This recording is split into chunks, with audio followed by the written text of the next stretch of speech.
Why do Christians believe that human life has a value that no other part of creation has? And why do we also believe that human beings must be treated with a certain level of respect, even when they behave badly? The answer is in a Christian doctrine known as the Imago Dei.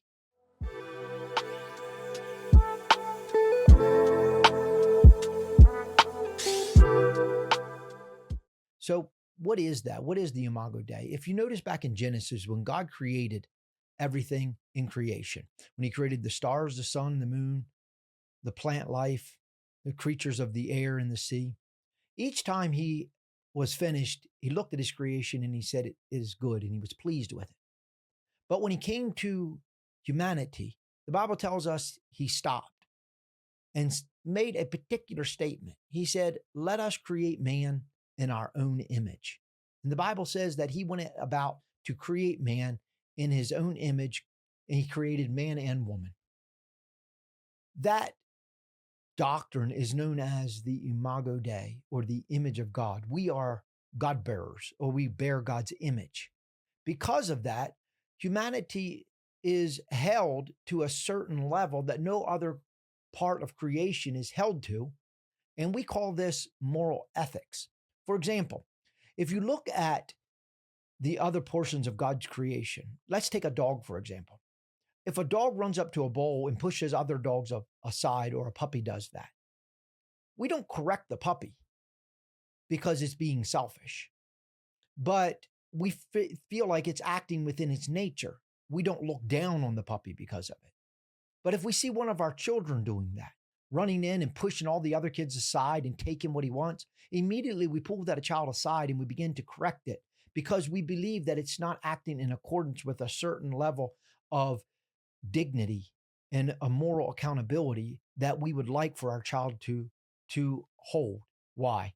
Is because not only is it unfair to treat others that way, it's also unfair to act that way because you're denigrating yourself. This reason is because of an embedded, deep-seated, conscious, or whether unconscious, but nevertheless an awareness that humanity has, that we bear an image that's higher than the rest of creation.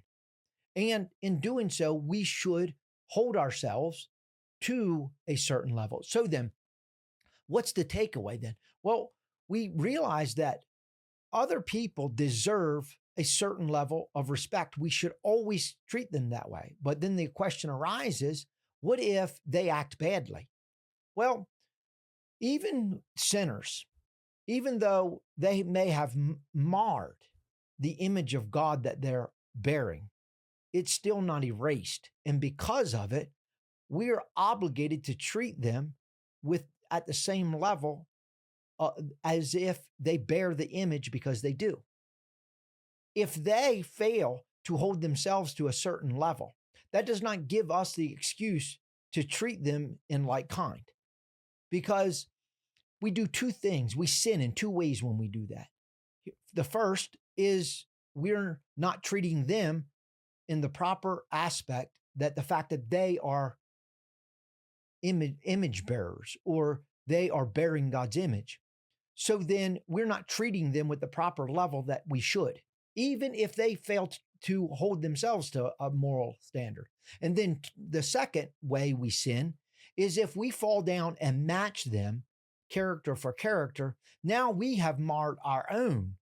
So then we are sinning both ways. We're not treating them in the proper respects, and we're marring our own image. So then, even when people act badly, we still are required to hold ourselves to a certain level of accountability.